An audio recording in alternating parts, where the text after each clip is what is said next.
What's good, guys? It's your boy Derek Shalene. What you mean? Back again with another video. You're digging what I'm saying, man. Make sure to go ahead and comment, like this video right now. Currently, subscribe to the channel if you're new. Anyways, man, this video was highly anticipated. You guys wanted this video. Spider-Man versus Iron Man. This is the fight that Marvel never fully answered, bro. That being said, let's get into the video. On paper, this fight sounds ridiculous. A teenager from Queens versus one of the richest geniuses on Earth. Iron Man has $1 billion technology, advanced AI, weapons powerful enough to fight gods. Meanwhile, Spider-Man swings around New York stopping criminals with homemade web shooters, bro. So this should be easy for Iron Man, right? Not exactly, because the deeper you look into this matchup, the more dangerous Spider-Man becomes. And honestly, this fight says a lot more about these characters than people realize, bro. Now I really think about it, guys, there's definitely a speed problem. Here's where the fight gets complicated. Spider-Man's speed creates huge problems for Iron Man. Not travel speed, reaction speed. Spider Sense just becomes very absurd. It allows Peter to sense danger before it happens, react instantly, avoid attacks before he fully thinks about it. That means targeting Spider-Man becomes extremely difficult, and Iron Man suits rely too heavily on tracking, predictions, target systems. Spider-Man breaks normal prediction patterns easily, bro. He becomes chaotically, improvises instantly, he changes directions instantly. That makes him a nightmare for any targeting system, bro. Another thing I thought about, guys, when it comes to this fight is what happens up close and personal. This is where Iron Man fans get very nervous, because if Spider-Man closes the distance, the fight changes instantly. Tony Stark is incredibly dangerous at a range, but what about close quarters? Spider-Man has massive advantages at a close range, though, that being faster reaction speed, greater agility, superior mobility, spider sense, raw physical strength. People forget Spider-Man can literally tear through metal if he wants to. If Peter grabs parts of armor, things get dangerous real quick. You dig what I'm saying, bro? Especially because Spider-Man fights in ways that Tony Stark isn't used to. He's unpredictable, emotional, creative. Peter doesn't fight like a machine, bro. People don't understand that. And that makes him harder to calculate in Tony Stark's eyes. Now, to be fair, Tony Stark is one of the smartest characters in Marvel, and unlike Batman, Tony adapts extremely fast during fights. That's important. Tony suits analyze opponents constantly, meaning the longer the fights, the more dangerous Iron Man becomes.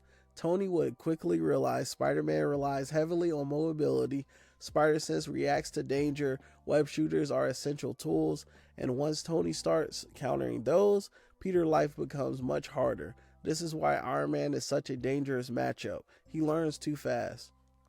What makes this matchup special isn't just power scaling, it's emotional.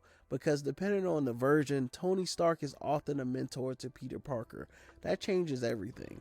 Peter admires Tony, sometimes too much, and Tony knows that, which means psychologically, Tony has advantages most opponents do not have.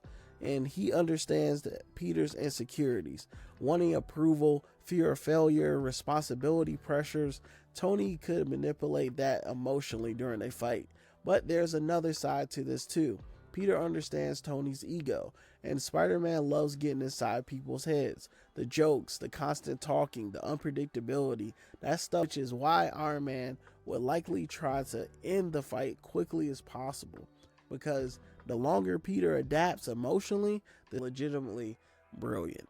He creates advanced tech, develops web formulas, solves scientific problems, constantly adapts under pressure, but Tony Stark operates on another level of resources. That's the difference, bro. Peter has genius intelligence, Tony has genius intelligence plus billions of dollars, and money matters in superhero fights, bro. A lot. So, who actually wins? Now, the real answer depends on the situation.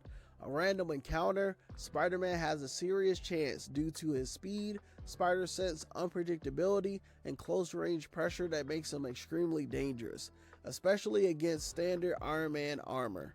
Prepared Iron Man, Tony becomes much harder to beat. Given enough time, Tony Stark can develop counterattack, tracking systems, anti-web measures, environmental control, all start stacking up in Tony's favor. Some of you guys may be asking the question, what if both characters was bloodlusted? And when it comes to this question, guys, it becomes very terrifying because if both characters became drastically more dangerous, the emotions would disappear. Overall, Iron Man probably wins slightly more often, not because Spider-Man is weak, but because Tony Stark's technology, adaptability, and resources become overwhelming over time.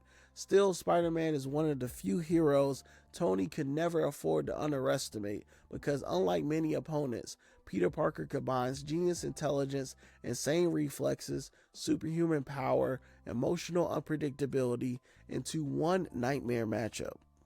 Alright guys, so this is the real reason in the fight of Spider-Man versus Iron Man will usually come out with the dub. He will usually win, bro. It's just because Tony Stark just has way more advantages than Spider-Man, guys. Tony Stark has scalability. Even if a fight gets difficult, bro, with them fighting with each other, Tony Stark can just change suits, adapt tactics, deploy AI targeting. He can fight from a range. He can overwhelm Peter with technology. And unlike Batman, Tony's tech is actually designed to take out superpowered beings. So that matters a lot, you feel me? And eventually, Iron Man can just limit Spider-Man's mobility, analyze all his movement patterns, counter all his... Man, my boy Iron Man is going to have to definitely take the dub when it comes to this battle, bro. I ain't going to hold you, hands down. But